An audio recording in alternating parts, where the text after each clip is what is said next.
Só tenho feridas, que missão que nada. Essa é a mensagem de hoje, falando em Gênesis 45, 4 a 20, na história impressionante de José. Então, compartilha com a gente aqui, fica com a gente, compartilha com seus amigos essa mensagem e Deus abençoe.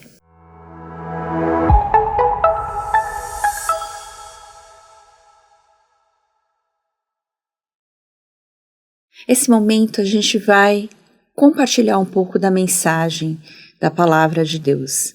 E eu não sei você, mas muitas vezes me veio um pensamento: como é que eu vou servir a Deus se eu estou cheio de problemas, de feridas?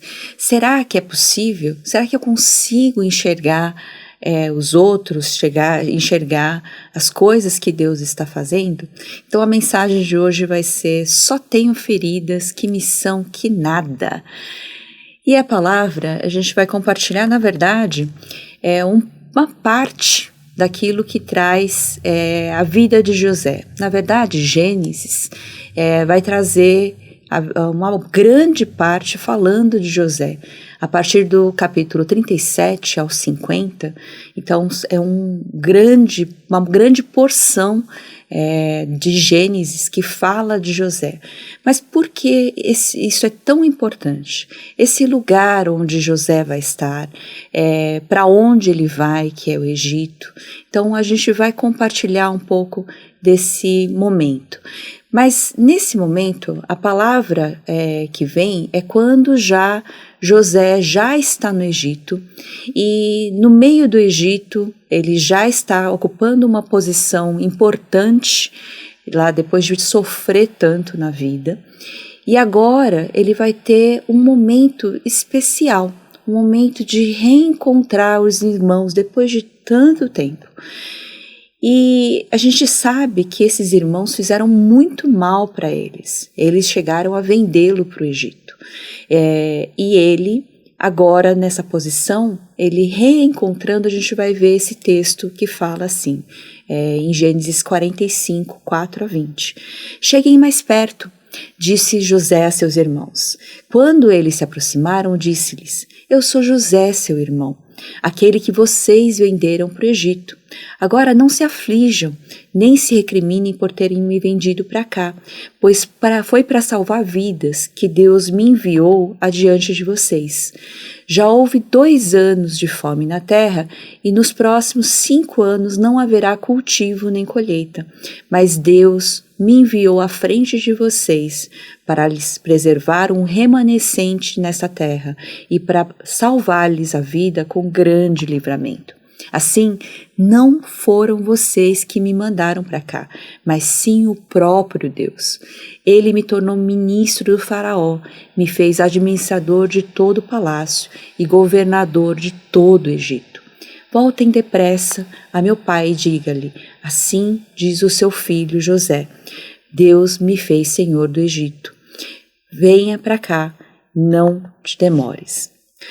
Quem olha para José acha assim o máximo, porque ele está nessa fase da vida em que ele alcançou tudo. Ele tem sucesso, ele tem fama também, porque todos já sabem que foi ele que conseguiu fazer essa estratégia toda para conseguir alimento, guardar alimento e salvar todo mundo, de certa forma, dessa fome que assola toda a região, não só do Egito, mas ao redor também. Mas olhando para ele nesse momento, e vários momentos da vida, a gente olha para as pessoas que chegaram e têm um sucesso, e a gente fala: puxa, como é que eu faço para chegar nesse lugar? Mas ninguém olha para a jornada. E quando a gente olha para a jornada de José, a gente vai ver que só existe ferida. Só existe problema.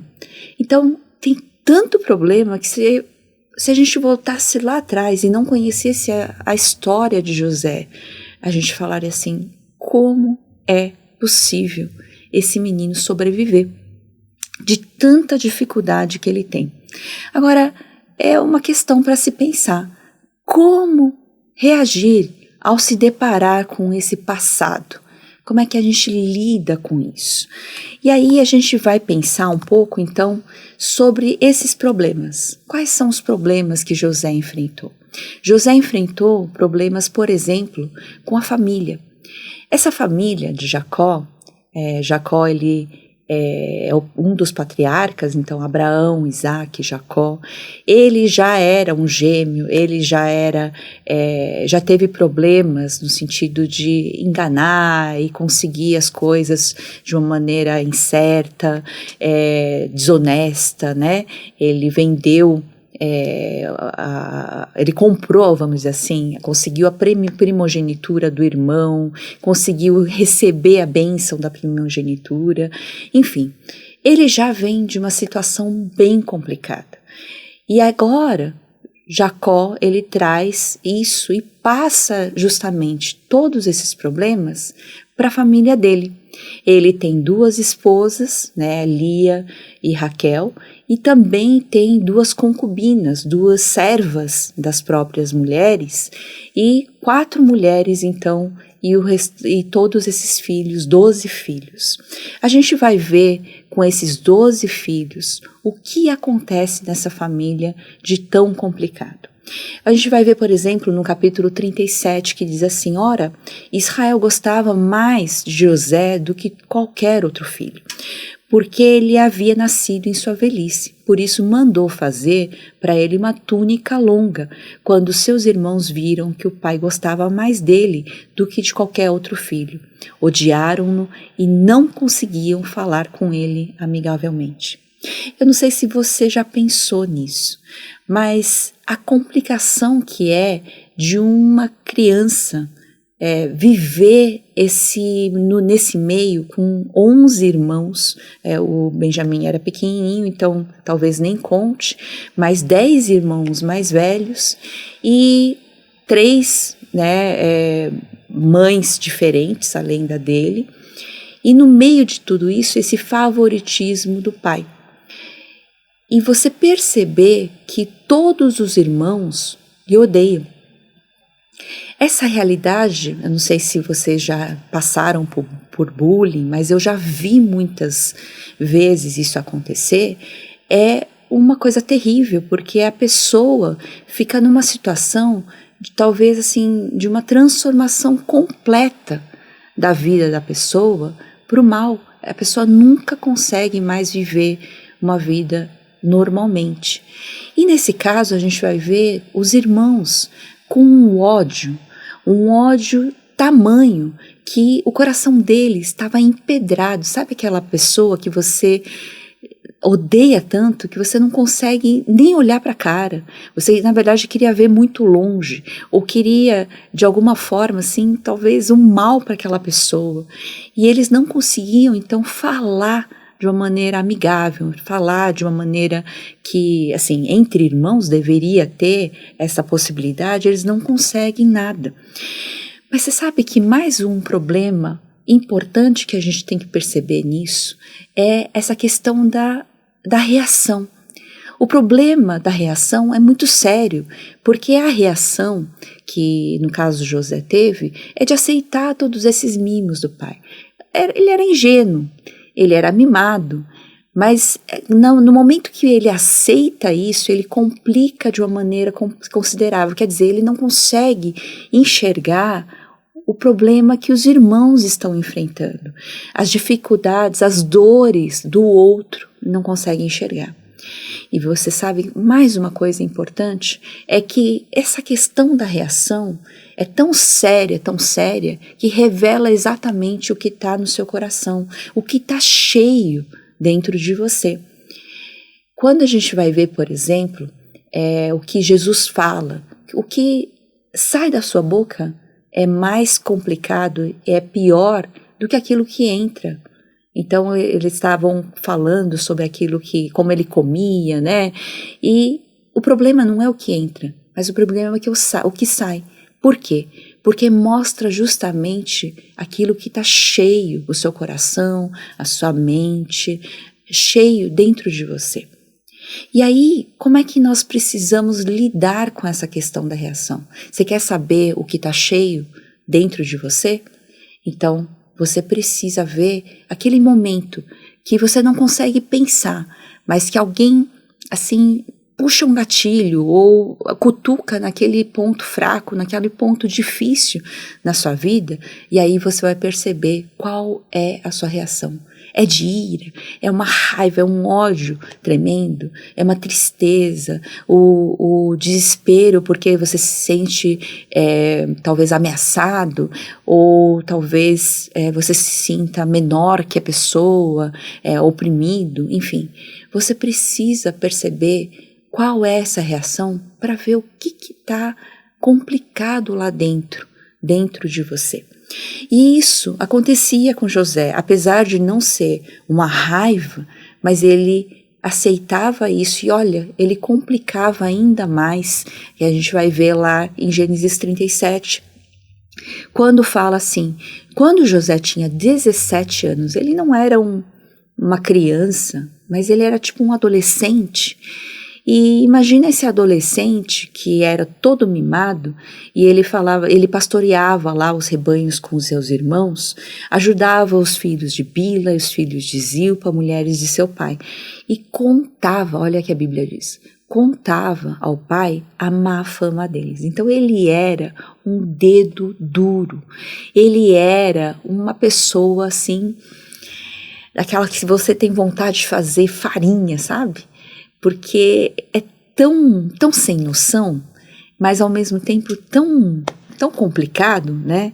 Então era isso. Ao mesmo tempo, ele era linguarudo, ele vinha falar, por exemplo, assim, certa vez ele veio contar, né? José teve um sonho e quando contou a seus irmãos, aí a gente vai ver a coisa pior ainda.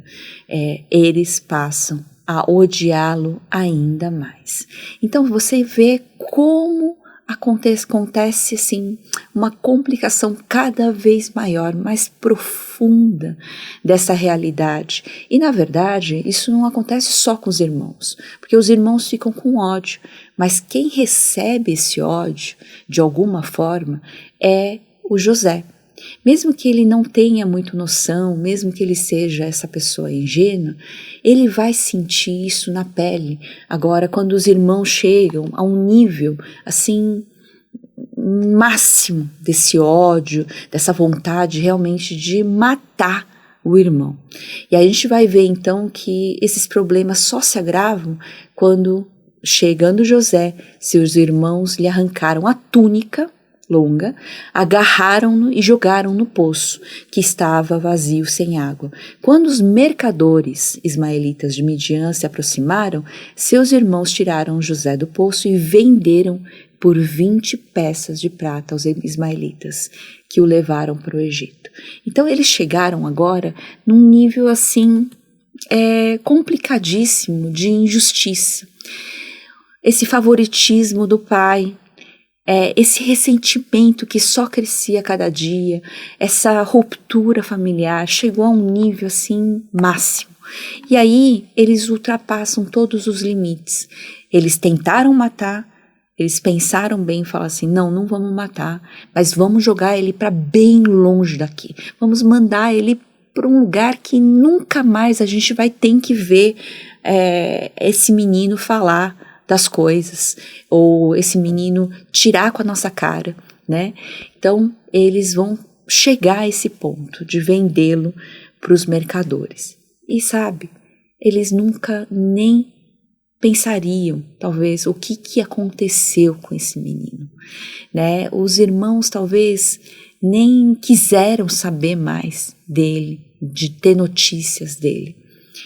E a gente vai ver agora a vida de José, longe da família, longe de tudo aquilo que, de certa forma, ele tinha segurança e confiança, que era o amor do pai. Ele não tem mais nada. Ele está num lugar onde ele não conhece ninguém.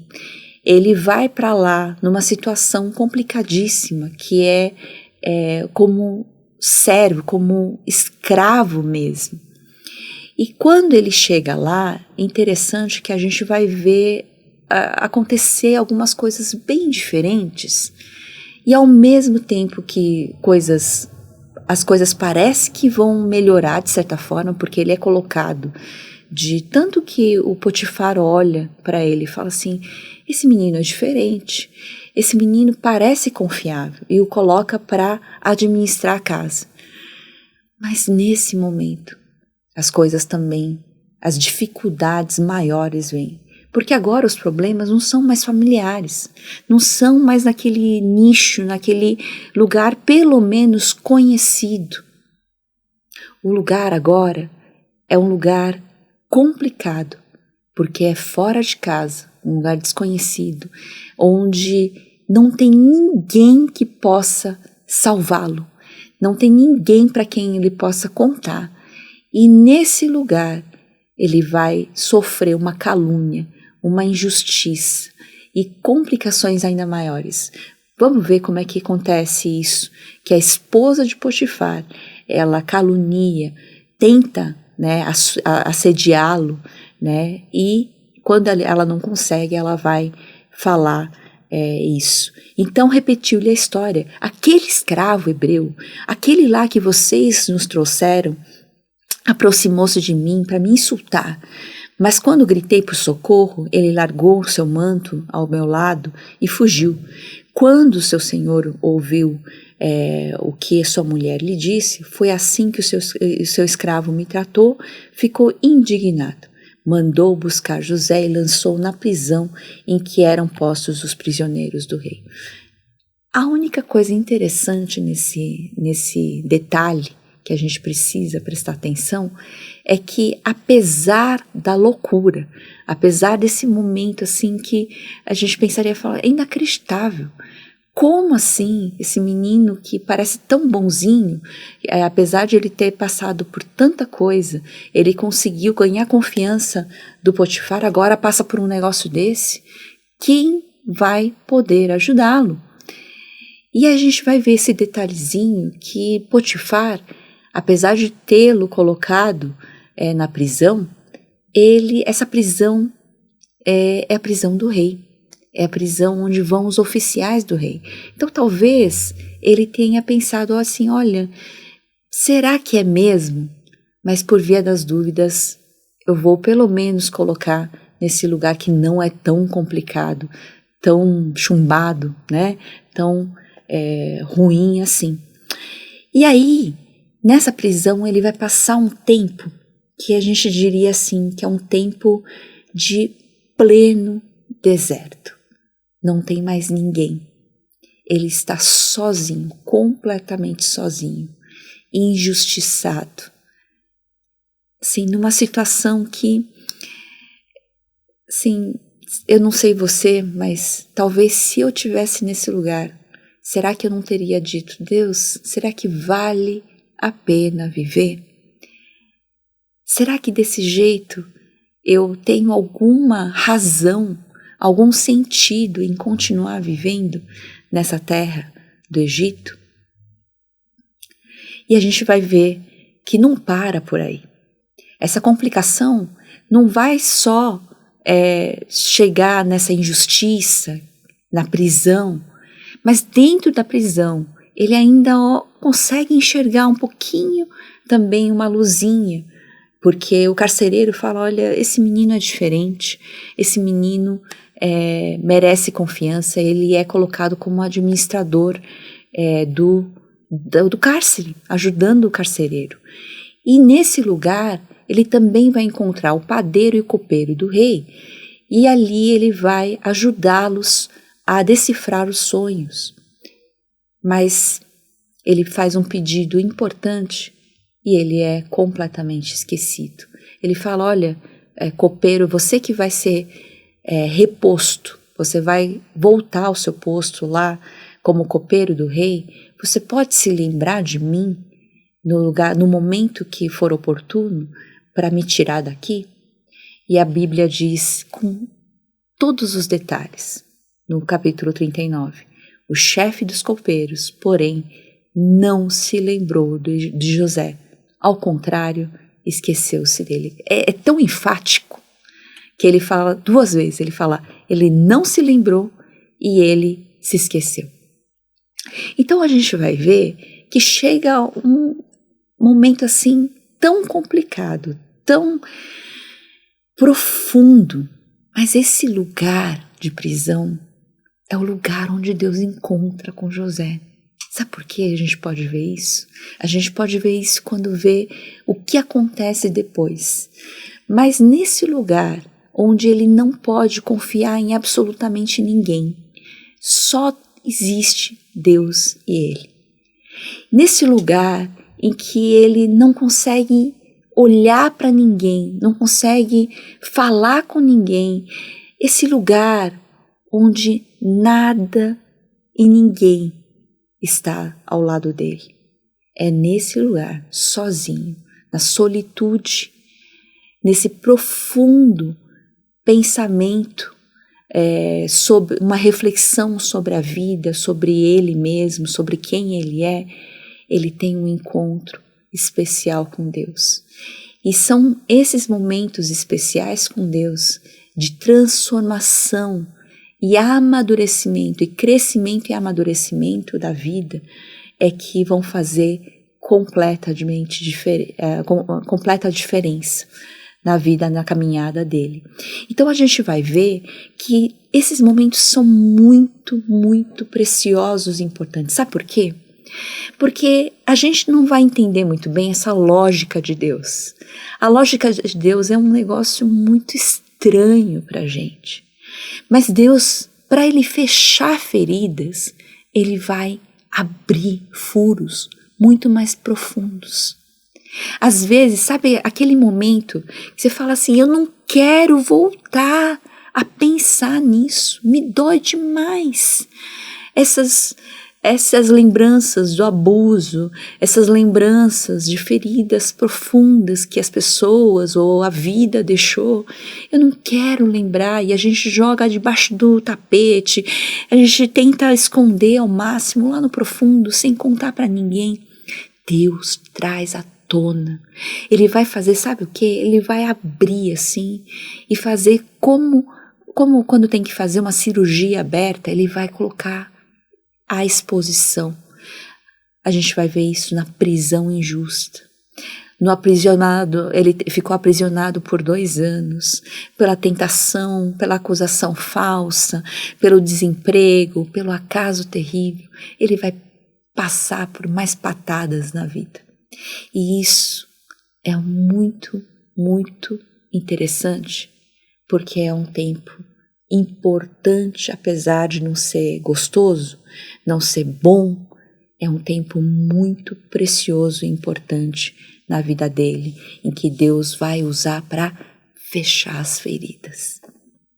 Não sei você, mas eu passei por esses momentos e no momento a gente não consegue às vezes perceber o que Deus está fazendo, mas se coloca diante dele. Não se revolta contra Deus, mas tenta olhar para o que Deus está fazendo, para o que Deus pode fazer através disso, apesar da dor. E aí a gente vai ver, então, nesse momento, que a gente pode pensar assim, Deus, o Senhor, cadê o Senhor? Quando mais dói, quando a dificuldade bate mais profundamente, onde está o Senhor? E é tão interessante como a Bíblia fala, os detalhes. Por isso que você precisa ler a Bíblia com bastante cuidado e saborear o que ela traz. Você sabe que no meio de tudo isso, 4 vezes a gente vai ver o texto bíblico dizer: o Senhor estava com José. É essa a diferença que faz. Deus está com você. Se a gente não tiver esse Deus na nossa vida, com a gente, realmente as coisas que a gente passa, as feridas que a gente tem, elas não têm condições de serem tratadas. Às vezes a gente fala assim, olha, eu faço terapia, eu passo por um psiquiatra, psicólogo, ou tenho conselheiros, ou enfim, outras formas de tentar. Talvez sejam uma ferramenta importante para a gente, mas você sabe que as coisas mais profundas da nossa vida só podem ser tratadas por esse Deus que está com a gente. Esse Deus que não nos abandona em nenhum momento, mesmo quando a gente não consegue perceber, mesmo quando a gente pergunta, Deus, cadê o Senhor? Ele está com a gente. E aí a gente vai ver que no tempo de Deus, você sabe, existe um tempo de Deus. As coisas não acontecem quando a gente quer. E às vezes, quando a gente quer, no tempo que a gente acha, que a gente planeja tudo, a gente acha que é o certo, a gente faz tudo errado. É o tempo errado. A gente não está preparado para viver aquilo. Você sabe que Deus teve que preparar José, mesmo com todas as feridas, mesmo com todos os momentos difíceis. Foi um preparo muito importante, porque ali, além dele estar, Deus mostrar que está com ele, Deus também tratou de cuidar dele, de tratar as feridas e também ensiná-lo nesse caminho da administração, da gestão da coisa. Então, no tempo de Deus, no tempo certo, porque o tempo de Deus é perfeito. E nesse tempo certo é que Deus vai fazer algo impressionante. Ele vai fazer o faraó sonhar. E esse sonho que ninguém consegue decifrar. E aí, nesse momento sim, o copeiro lembra-se de José. E aí fala com o faraó e o José vai decifrar o sonho. É exatamente como eu disse ao faraó. Deus mostrou ao faraó aquilo que ele vai fazer. 7 anos de muita fartura estão para vir sobre toda a terra do Egito, mas depois virão 7 anos de fome. Então todo o tempo de fartura será esquecido, pois a fome arruinará a terra. A fome que virá depois será tão rigorosa que o tempo de fartura não será mais lembrado na terra. O sonho veio ao faraó 2 vezes, porque a questão já foi decidida por Deus, que se apressa em realizar. É muito legal. Deus já decidiu. Deus tem tudo preparado. Ele tem o plano dele e ele tem o tempo dele. E agora, esse momento na vida de José, Deus tem pressa para realizar, porque é o tempo certo, é o tempo dele. E agora, então ele diz, procure agora o faraó, um amigo criterioso e sábio, um homem criterioso e sábio, e coloque-o no comando da terra do Egito. O faraó também deve estabelecer supervisores para recolher 1/5 da colheita do Egito durante os 7 anos de fartura. Eles deverão recolher o que puderem nos anos bons que virão e fazer estoques de trigo que, sob o controle do faraó, serão armazenados nas cidades. Esse estoque servirá de reserva para os 7 anos de fome que virão sobre o Egito, para que a terra não seja arrasada pela fome. Olha só, Deus não só tem o tempo dele, mas ele também dá as estratégias certas. Ele ajuda José a dar esse momento, porque ele foi preparado. E agora ele consegue falar, olha, você precisa procurar faraó, esse homem criterioso. Quem é esse homem criterioso? O faraó só vai encontrar em José essa pessoa sábia, criteriosa e confiável. E ele vai colocá-lo como uma espécie de ministro, quer dizer, abaixo do faraó só existe ele. E se sabe que faraó é o cara mais importante nesse momento. É a pessoa que, assim, é quase um deus nesse mundo, do império mais importante desse mundo. E agora a gente vai ver a ação soberana de Deus tratando realmente tudo que precisa ser tratado através de José. Mas e agora? E as pessoas que não se deixam ser tratadas por Deus? É importante abrir esse parênteses, porque a gente precisa conseguir enxergar a pessoa que é tratada e a pessoa que não é tratada. A gente pode pular um pouquinho lá para frente e enxergar quando o pai, né, deles, o pai do José e dos irmãos morrem. A gente vai ver que os irmãos, eles ficam desesperados. Eles vão mostrar assim o perfil certinho daquela pessoa que não conseguiu ser tratada por Deus. Eles não conseguem pensar sequer em missão, sabe por quê? Porque eles não conseguem enxergar o outro. Eles não conseguem enxergar a necessidade do outro, porque só a dor deles, o medo deles é que está em vista. Então, eles ficam cheios de medo de tudo, medo da sombra, né? Uma paranoia, olha, se eu não fizer isso, se a gente fizer isso, ele vai fazer aquilo e a gente vai ser morto. Então, o medo e a paranoia tomam conta de um jeito que eles não conseguem mais pensar em absolutamente nada. Uma conversa religiosa, sabe? O que pode, o que não pode, o que vocês não podem fazer isso, você não pode fazer aquilo, a gente não pode. E eles se prendem na própria religiosidade, sabe por quê? Porque é uma forma de tentar achar alguma forma de segurança para si mesmo, porque não tem a Deus que dá essa segurança. Então, quando a gente não tem a Deus, não deixa ser tratado por Deus, a gente só pode inventar uma mentira, a gente só pode viver debaixo desse medo constante, e eles até chegam a vender o pai. Então, para que a gente precisa viver dessa forma? Mesmo que doa, mesmo que nesse momento precise de uma cirurgia, de expor a sua ferida, a minha questão é, será que não vale a pena passar por um tratamento profundo de Deus para poder viver a missão? Porque a gente vai ver José, que entendeu exatamente a missão. Como é que ele vai lidar com o passado? Qual vai ser a reação dele ao ver os irmãos? Ao lidar com aqueles que mais feriram a ele? No momento mais difícil, quando ele era criança ainda, quando ele não tinha nem como se defender muito, quando ele era ingênuo, quando ele não tinha forças para lidar com aquilo, como é que ele vai agora se deparar com esse passado, com esses irmãos que o venderam, que queriam matá-lo?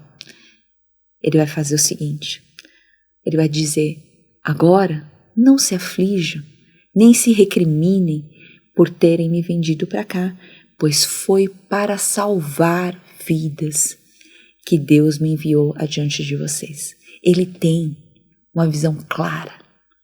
Ele sabe exatamente que, apesar de serem os irmãos que venderam, não foram os irmãos, foi Deus que agiu. Ele está lá por uma missão muito importante que foi Deus que deu. E aí Deus me enviou à frente de vocês. Para quê? Para salvar vidas. Ele fala assim, não foram vocês que me mandaram para cá. Foi Deus. Foi Ele que me tornou o servo, o ministro do faraó. Vocês sabem, quem pode fazer coisas acima do que a gente pode pensar ou imaginar? Só Deus. Porque só Ele tem esse poder de agir. Só Ele é soberano sobre toda a história. Só Ele é soberano sobre todas as pessoas, sobre todas as coisas. Ele pode planejar e mover todas as coisas nesse mundo. Ele pode levar você além do que você pode pensar ou imaginar. Então, no fim da jornada, esse José, ele tinha uma visão muito clara da missão. Ele sabia exatamente quem estava no controle. Esse Deus que estava com ele. E aí a gente vai ver então o que acontece. É um momento para parar para refletir, sabe no quê? Qual que é o desejo universal? O que todas as pessoas querem no mundo? Geralmente as pessoas querem continuar vivendo como mimados. essa busca pela felicidade. As pessoas querem estar naquele lugar de sucesso e ter muita gente elogiando, muita gente falando como eles são maravilhosos, muita gente olhando para eles, curtindo, né? E as pessoas não conseguem viver sem isso. E as pessoas também estão em busca de não passar por nenhuma dificuldade. Se eu puder evitar tudo que me faz mal, ou que esse sofrimento, ou talvez assim a falta de estrutura que a gente tem de lidar com isso, faça isso.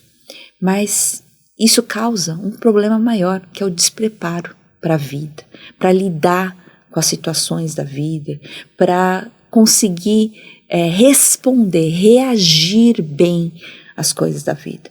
E aí, por isso, a maioria não consegue se livrar dos fantasmas do passado e não consegue também realizar absolutamente nada. Mas você sabe, a estratégia divinal, a estratégia de Deus é muito diferente. Deus não deixa José ficar e viver como mais um mimadinho no mundo. Assim como Ele não quer que a gente viva assim. Ele quer que a gente tenha uma segurança real. A segurança real só existe nele. A felicidade de verdade, apesar de nem todos os momentos da vida serem de alegria e serem de momentos agradáveis, sim, a felicidade é muito maior do que a gente ter esses momentos, esses picos de alegria na nossa vida. Deus, Ele trabalhou na vida de José e o prepara completamente, muito bem preparado, nos detalhes, para ele ser um grande líder. E aí, por isso, Deus pode usar José, salvar a vida de muitas pessoas, da família dele mesmo, e ajudá-lo a realmente fazer diferença nesse mundo. Então, nesse momento, pense na sua vida. Será que até agora você tem se deixado ser tratado por Deus? Se não, coloque-se diante de Deus nesse momento e diga: Deus, talvez doa muito, talvez seja muito difícil, mas pode me tratar, porque Deus quer ver você uma pessoa tratada e colocá-lo para fazer diferença, onde quer que ele seja. E aí a gente vai ver uma missão que Deus nos deixou, que Jesus nos deixou. Eu vou pegar aqui a versão da mensagem que diz: vão e ensinem a todos que encontrarem, de perto ou de longe, sobre esse estilo de vida, marcando-os pelo batismo em nome do Tríplice, Pai, Filho e Espírito Santo. Vocês devem ensiná-los a praticar tudo o que eu tenho ordenado a vocês. Eu estarei com vocês enquanto procederem assim, dia após dia, até os fins dos tempos. É a grande comissão. Mas você sabe qual é a diferença da gente conseguir entender isso de verdade? É que a gente não vai conseguir fazer diferença e viver essa missão se essa missão não estiver aqui dentro. A gente não vai conseguir falar para os outros porque é uma mudança de vida. Você reflete isso, você ensina aquilo que você tem. É como uma reação, é aquilo que você está cheio, é que você consegue colocar para fora, no tempo certo, na hora certa, no lugar certo, com as pessoas certas. Então, encha-se do Espírito, encha-se da palavra de Deus, encha-se desse tratamento terapêutico que vai livrar você desses fantasmas do passado. Viva essa vida com Deus todos os dias e ajude outras pessoas a fazerem isso também, porque é uma transformação real de vida. E aí a gente vai conseguir ver no finalzinho desse trecho que fala: eu estarei com vocês. Essa é a única coisa que Deus deu absoluta certeza através de Jesus Cristo, quando Ele diz: eu estarei com vocês até o fim dos tempos. Até o último momento eu vou estar com vocês. Assim como Deus estava com José. E a Bíblia faz questão de falar 4 vezes, o tempo todo, mesmo quando a gente não percebe, Ele está com a gente. Então, a gente vai ver que na vida a gente vai passar por momentos também de muitos obstáculos, que vão aparecer, por exemplo, um senhor chamado Voltaire, lá nos anos 1700 e pouco, ele disse assim, olha, dentro de 100 anos, a Bíblia e o cristianismo serão varridos da existência e passarão à história. Quer dizer, ele falou assim, vocês não estarão mais aqui, mas olha a gente aqui. E olha quanta gente no mundo fazendo diferença em nome de Deus, por causa de Deus, por causa desse evangelho maravilhoso que Jesus trouxe para nós. Então você vai encontrar gente falando contra, gente sendo obstáculo na nossa vida, a gente vai encontrar demais. E a gente vai ver, por exemplo, eu vou trazer uma frase aqui do Lincoln, ele diz, ser feliz não é ter uma vida perfeita, mas deixar de ser vítima dos problemas e se tornar autor da própria história. Mas, você sabe que eu diria até um pouco diferente, ser feliz não é ter uma vida perfeita, mas deixar de ser vítima dos problemas e reconhecer Deus como o autor de toda a história, da sua e da minha e desse mundo. Então o que a gente precisa fazer? A gente só precisa deixar Deus tratar, cuidar e preparar a nossa vida para cumprirmos a nossa missão. E mais uma frase interessante que Lincoln falou é que no campo da derrota não está povoado de fracassos, mas de homens que tombaram antes de vencer. Quer dizer, muita gente desiste antes, mas lembra-se que Jesus falou, até o fim dos tempos eu estarei com você. Então faz o seguinte, ora e conversa com Deus, o relacionamento com Deus. Todos os dias você vive isso com Deus, decida ser tratado por Deus, decida viver essa missão, decida envolver-se, não fica de fora olhando só, achando que só você tem o direito de viver bem. E seguir até o fim a missão que Deus tem para você. Por quê? Porque a missão é nossa, é minha, é sua, é de Deus. Mas a estratégia e o resultado são de Deus. Então a gente pode descansar nele, a gente pode só viver isso, ser tratado por ele, e estar juntinho com ele nessa caminhada para que ele possa cumprir, ele possa ser o autor para construir essa história tão bonita na sua vida e na minha vida. Amém? Deus abençoe a nossa vida.